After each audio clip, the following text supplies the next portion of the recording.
A Tale of Two Cities, Book 2, Chapter 3, A Disappointment.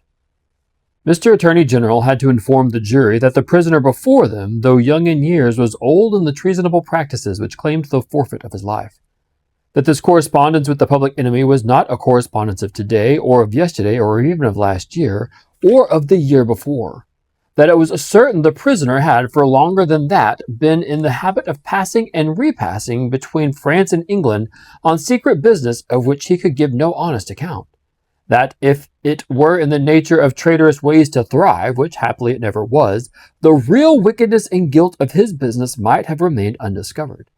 That Providence, however, had put it into the heart of a person who was beyond fear and beyond reproach to ferret out the nature of the prisoner's schemes, and struck with horror to disclose them to His Majesty's Chief Secretary of State and most honorable Privy Council.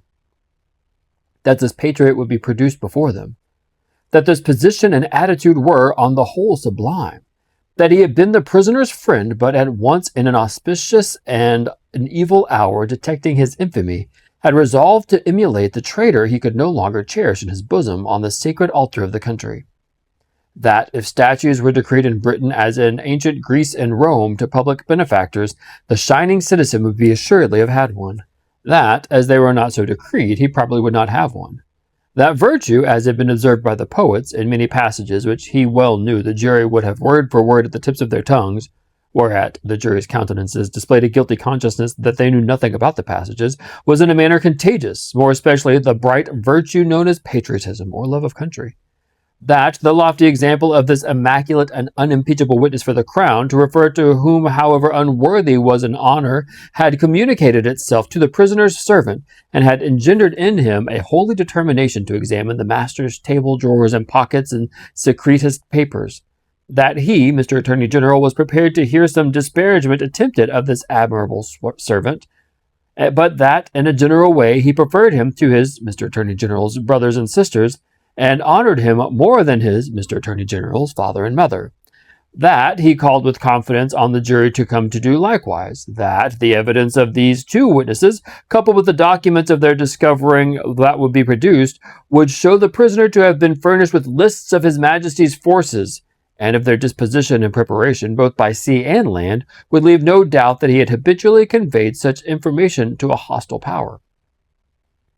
That these lists could not be proved to be in the prisoner's handwriting, but that it was all the same, that indeed it was rather the better for the prosecution, as showing the prisoner to be careful of his precautions. That the proof would go back 5 years and would show the prisoner already engaged in these pernicious missions within a few weeks before the date of the very first action fought between the British troops and the Americans. That for these reasons the jury, being a loyal jury, as he knew they were, and being a responsible jury, as they knew they were, must positively find the prisoner guilty and make an end of him, whether they liked it or not. That they could never lay their heads upon their pillows. That they could never tolerate the idea of their wives laying their heads upon their pillows. That they could not endure the notion of their children laying their heads upon their pillows. In short, that never more could be for them or theirs any laying of heads upon pillows at all, unless the prisoner's head was taken off. That head, Mr. Attorney General concluded by demanding of them, in the name of everything he could think of with a round turn in it, and on the faith of his solemn asseverations that he already considered the prisoner as good as dead and gone. When the Attorney General ceased, a buzz rose in the court as if a cloud of great blue flies were swarming about the prisoner in anticipation of what he was soon to become. When toned down again, the unimpeachable patriot appeared in the witness box. Mr. Solicitor General then, following his leader's lead, examined the patriot, John Bursard, a gentleman by name. The story of his pure soul was exactly what Mr. Attorney General had described it to be, perhaps if it had a fault, a little too exactly. Having released his noble bosom of its burden, he would have modestly withdrawn himself, but that the wigged gentleman with the papers before him, sitting not far from Mr. Lorry, begged to ask him a few questions. The wigged gentleman sitting opposite, still looking up at the ceiling of the court. Had he ever been a spy himself? No, he scorned the base insinuation. What did he live upon? His property. Where was his property? He didn't precisely remember where it was. What was it? No business of anybody's. Had he inherited it? Yes, he had. From whom? Distant relation. Very distant? Rather. Ever been in prison? Certainly not. Never in a debtor's prison? It didn't see what that had to do with it. Never in a debtor's prison? Come once again. Never? Yes. How many times? 2 or 3 times. Not 5 or 6, perhaps. Of what profession, gentlemen? Ever been kicked? Might have been. Frequently? No. Ever kicked downstairs? Decidedly not. Once received a kick on the top of a staircase and fell downstairs of his own accord. Kicked on that occasion for cheating at dice? Something to that effect was said by the intoxicated liar who committed the assault, but it was not true. Swear it was not true? Positively. Ever lived by cheating at play? Never. Ever lived by play? Not more than other gentlemen do. Ever borrow money of the prisoner? Yes. Ever pay him? No. Was not this intimacy with the prisoner in reality a very slight one forced upon the prisoner in coaches, inns, and packets? No. Sure he saw the prisoner with these lists? Certain. Knew no more about the lists? No. Had not procured them himself, for instance? No. Expect to get anything by this evidence? No. Not in regular government pay and employment to lay traps? Oh dear, no. Or to do anything? Oh dear, no. Swear that?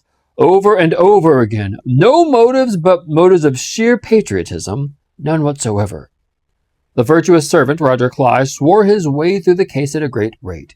He had taken service with the prisoner in good faith and simplicity 4 years ago. He had asked the prisoner aboard the Calais packet if he wanted a handy fellow, and the prisoner had engaged him. He had not asked the prisoner to take the handy fellow as an act of charity, never thought of such a thing. He began to have suspicions of the prisoner, and to keep an eye upon him soon afterwards. In arranging his clothes while traveling, he had seen similar lists to these in the prisoner's pockets over and over again. He had taken these lists from the drawer of the prisoner's desk.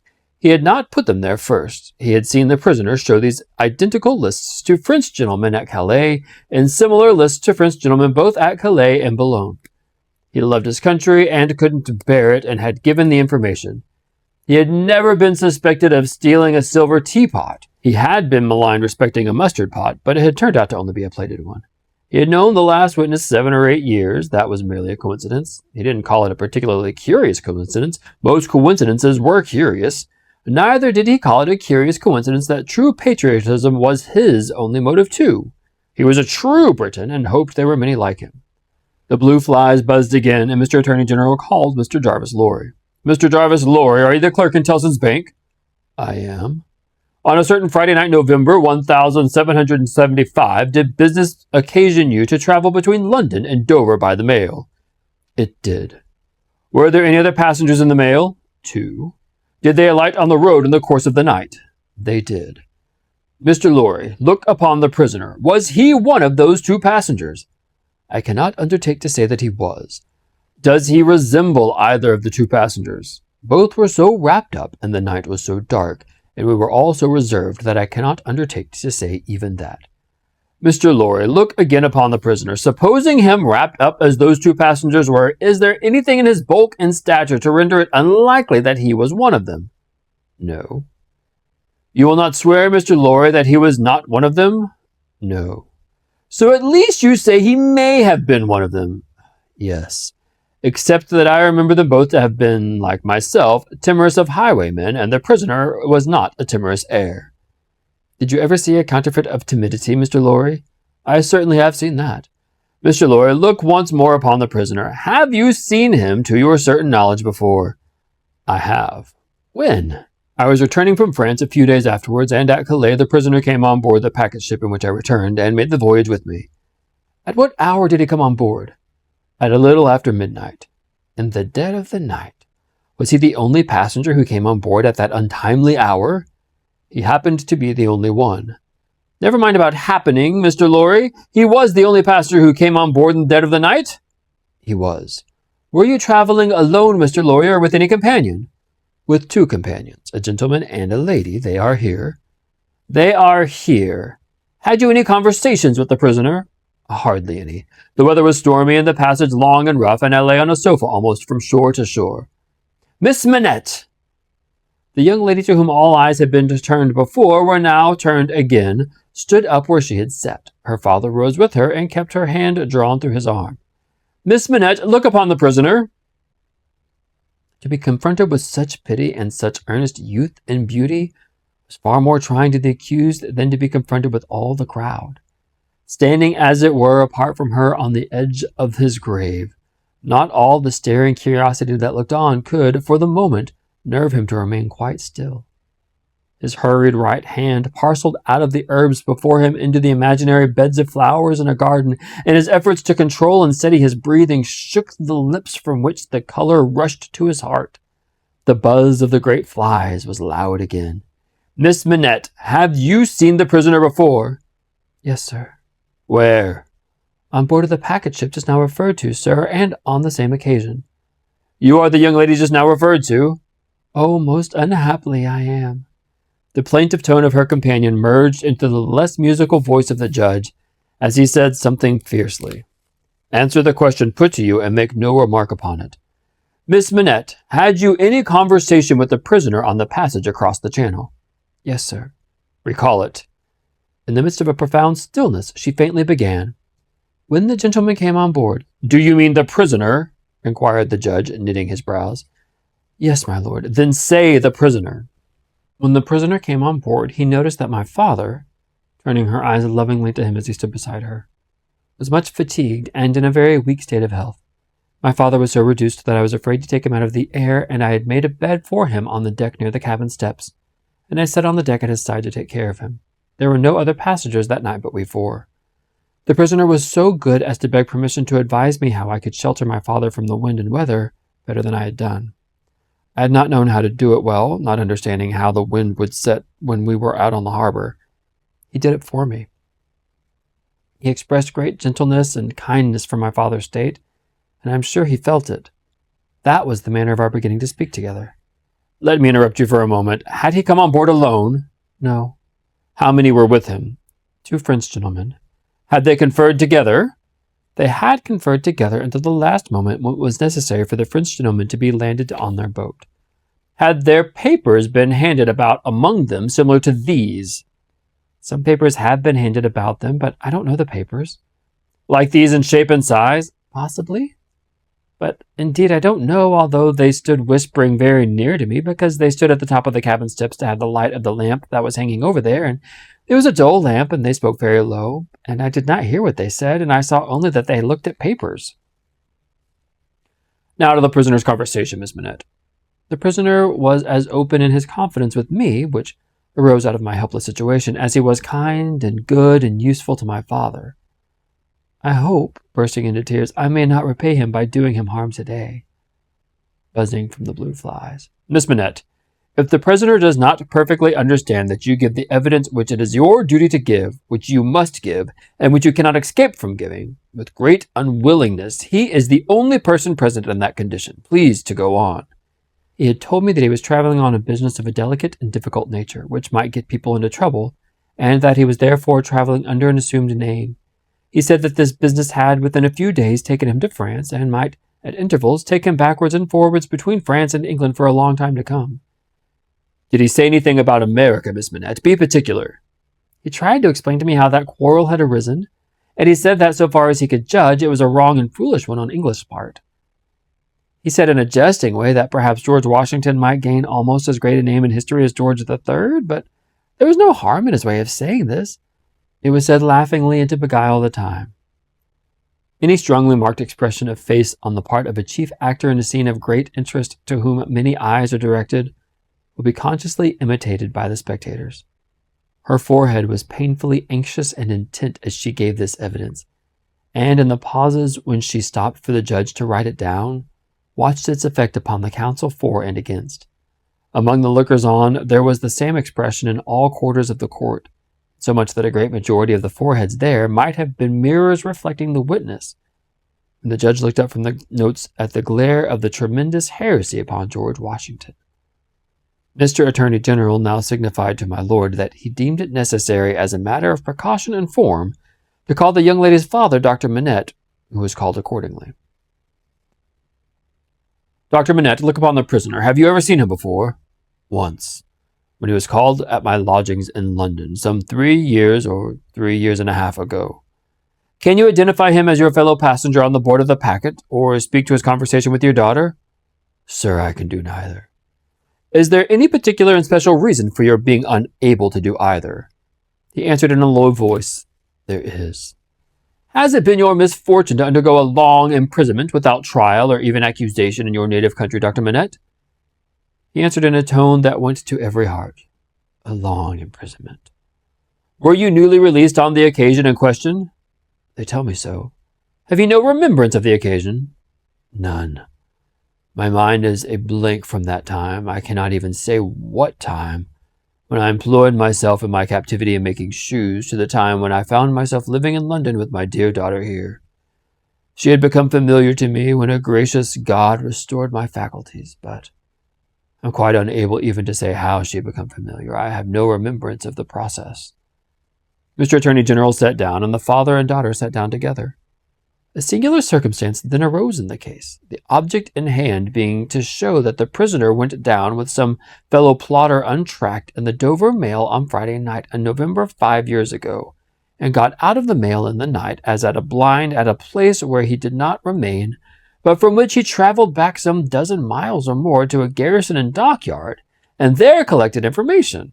A witness was called to identify him as having been at the precise time required in the coffee room of a hotel in the garrison and dockyard town, waiting for another person. The prisoner's counsel was cross-examining this witness with no result, except that he had never seen the prisoner on any other occasion, when the wigged gentleman, who had all this time been looking at the ceiling of the court, wrote a word or two on a little piece of paper, screwed it up, and tossed it to him. Opening the piece of paper in the next pause, the counsel looked with great attention and curiosity at the prisoner. You say again you are quite sure that it was the prisoner? The witness was quite sure. Did you ever see anybody ever like the prisoner? Not so like, the witness said, so that he could be mistaken. Look well upon that gentleman, my learned friend there, pointing to him who had tossed the paper over, and then look well upon the prisoner. How say you? Are they very much like each other?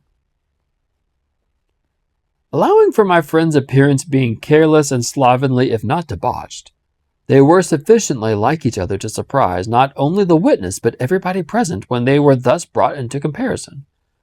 My lord being prayed to bid my learned friend lay aside his wig, and giving so very gracious consent, the likeness became much more remarkable. My lord inquired of Mr. Stryver, the prisoner's counsel, whether they were to try next Mr. Carton, name of the learned friend, for treason. But Mr. Stryver replied to my lord, no, but he would ask the witness to tell him whether what happened once might happen twice, whether he would have been so confident if he had seen this illustration of his rashness sooner, whether he would be so confident having seen it, and more. The upshot of which was to smash this witness like a crockery vessel and shiver this part of the case to useless lumber. Mr. Cruncher had by this time taken quite a lunch of rust off his fingers in his following of the evidence. He had now to attend while Mr. Stryver fitted the prisoner's case on the jury like a compact suit of clothes, showing them the patriot Broussard was a hired spy and traitor, an unabashing trafficker in blood, and one of the greatest scoundrels upon the earth since Judas, which he certainly did look rather like. How the virtuous servant Cly was with his friend and partner, it was worthy to be. How the watchful eyes of those forgers and false swearers had rested on the prisoner as a victim, because some family affairs in France, he being of French extraction, did require his making those passages across the Channel, though what those affairs were, a consideration for those who were near and dear to him, forbade him, even for his life, to disclose. How the evidence that had been rapt and wrested from the young lady, though anguish in giving it had they witnessed, came to nothing, involving the mere little innocent gallantries and politenesses likely to pass between any young gentleman and young lady to be thrown together, with the exception of that reference to George Washington, which was altogether too extravagant and impossible to be regarded in any other light than a monstrous joke. How it would be a weakness in the government to break down in this attempt to practice for popularity on the lowest national antipathies and fears, and therefore Mr. Attorney General had made the worst of it. How nevertheless it rested upon nothing save the vile and infamous character of evidence too often disfiguring such cases, and of which the state trials of this country were full. But there my lord interposed, with as grave a face as if it had not been true, saying that he could not sit upon the bench and suffer those illusions. Mr. Stryver then called his few witnesses, and Mr. Cruncher had next to attend while Mr. Attorney General turned the whole suit of clothes Mr. Stryver had fitted to the jury inside out, showing how Brossard and Cly were even 100 times better than he had thought them, and the prisoner 100 times worse. Lastly came my lord himself, turning the suit of clothes now inside out, now outside in, but on the whole decidedly trimming and shaping them into grave clothes for the prisoner. And now the jury turned to consider, and the great flies swarmed again. Mr. Carton, who had so long sat looking at the ceiling of the court, changed neither his place nor his attitude even in this excitement, while his learned friend, Mr. Stryver, massing his papers before him, whispered with those who sat near, and from time to time glanced anxiously at the jury, while all the spectators moved more or less and grouped themselves anew, while even my lord himself arose from his seat and slowly paced up and down his platform, not unattended by a suspicion in his minds of the audience that the state was feverish, that this one man sat leaning back with his torn gown half on him, his untidy wig put just as it happened to be alight on his head after its removal, his hands in his pockets, and his eyes on the ceiling as they had all been all day. Something especially reckless in his demeanor not only gave him a disreputable look, but so diminished the strong resemblance he undoubtedly bore to the prisoner, which his momentary earnestness they were very compared together had strengthened, that many of the onlookers, taking note of him now, said to one another they could hardly have thought the two were so alike. Mr. Cruncher made the observation to his next neighbor and added, "I'd hold half a guinea that he don't get a law work to do. Don't look like the sort to carry one out, do he?" Yet this Mr. Carton took in more of the details of the scene than he appeared to take in. For now, when Miss Manette's head dropped upon her father's breast, he was the first to see it and to say audibly, "Officer, look to the young lady. Help the gentleman to take her out. Don't you see she will fall?" There was much commiseration for her as she was removed, and much sympathy for her father. It had evidently been a great distress to him to have the days of his imprisonment recalled. He had shown strong internal agitation when he was questioned, and that pondering or brooding look which made him old had been upon him like a heavy cloud ever since. As he passed out, the jury, who had turned back and paused a moment, spoke through their foreman. They were not agreed and wished to retire. My lord, perhaps with George Washington on his mind, showed some surprise that they were not agreed, but satisfied his pleasure that they should retire under watch and ward, and retired himself. The trial had lasted all day, and the lamps in the court were now being lighted. It began to be rumored that the jury would be out a long while. The spectators dropped off to their refreshment, and the prisoner withdrew to the back of the dock and sat down. Mr. Lorry, who had gone when the young lady and her father went out, now reappeared and beckoned to Jerry, who, in the slackened interest, could easily get near him. "Jerry, if you wish to take something to eat, you can, but keep in the way. You will be sure to hear when the jury come in. Don't be a moment behind them, for I want you to take the verdict back to the bank. You are the quickest messenger I know, and will get to Temple Bar long before I can." Jerry had just enough forehead to knuckle, and he knuckled it in acknowledgment of his communication and a shilling. Mr. Carton came up at the moment and touched Mr. Lorry on the arm. "How is the young lady?" "She is greatly distressed, but her father is comforting her, and she feels the better for being out of the court." "I'll tell the prisoner so. It won't do for a respectable bank gentleman like you to be speaking to him publicly, you know." Mr. Lorry reddened as if he were conscious of his having debated the point in his mind, and Mr. Carton made his way to the outside of the bar. The way out of the court lay in the direction, and Jerry followed him, all eyes, ears, and spikes. "Mr. Darnay!" The prisoner came forward directly. "You will naturally be anxious to hear of the witness, Miss Manette. She will do very well. You have seen the worst of her agitation." "I am deeply sorry to have been the cause of it. Could you tell her so for me, with my fervent acknowledgments?" "Yes, I could. I will if you ask it." Mr. Carton's manner was so careless as to be almost insolent. He stood half-turned from the prisoner, lounging with his elbow against the bar. "I do ask it. Accept my cordial thanks." "What," said Carton, still only half-turned towards him, "do you expect, Mr. Darnay?" "The worst." "It's the wisest thing to expect and the likeliest, but I think their withdrawing is in your favor." Loitering on the way out of the court not being allowed, Jerry heard no more, but left them, so like each other in features, so unlike each other in manners, standing side by side, both reflecting in the glass above them. An hour and a half limped heavily away in the thief and rascal crowded passages below, even though assisted off with the mutton pies and ales. The hoarse messenger, uncomfortably seated on a foam after taking that reflection, had dropped into a doze when a loud murmur and a rapid tide of people setting up the stairs that led to the court carried him along with them. "Jerry! Jerry!" Mr. Lorry was already calling at the door when he got there. "Here, sir. It's a fright to get back in. Here I am, sir." Mr. Lorry handed him a paper through the throng. "Quick, have you got it?" "Yes, sir." Hastily written on the paper was the word, "Acquitted." "If you had sent the message, recalled to life again," muttered Jerry as he turned, "I should have known what you meant this time." He had no opportunity of saying or so much as thinking anything else until he was clear of the Old Bailey, for the crowd came pouring out with a vehemence that nearly took him off his legs, and a loud buzz swept into the street as if the baffled blue flies were dispersing into search for other carrion. So this trial, we have Dr. Manette and Lucy, who are testifying against this man named Charles Darnay, who's being accused of sharing information back and forth from France and England regarding America. He makes a slightly inappropriate and borderline treasonous joke about George Washington. Lucy breaks down in tears when being forced to testify against him. She is truly moved by compassion by his kindness on the boat taking care of her father 5 years ago. We notice that Dr. Manette, whenever he's under duress, you can see the look go over his face. I do think there's quite a beautiful passage in here where Lucy's expression is reflected by the onlookers in the room.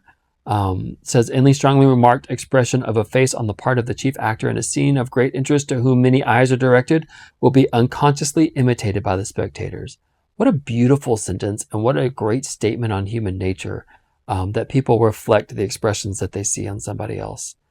A symbol that we see throughout this chapter has to do with the blue flies buzzing, the people murmuring in the crowd in the court. I think that's a great bit of imagery and metaphor that is used throughout.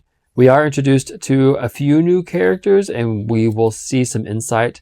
But what seems to have really broken the case down is when one of the attorneys for the defense speaks up and points out, well, he doesn't speak up. He throws a paper at his partner who is actually speaking up.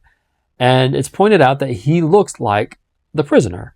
And so you can say that's the man you saw on the boat, but doesn't this man look like the man that was on the boat? And gasp, everyone notices that. These two men do look strikingly similar. So if we say someone on the boat looked like him, then how do we know it was him and not him? And so that kind of breaks down the case. Remember, nothing in a Dickens novel is on accident. It's all very well intentioned and very well planned. And so there will be things that come up later.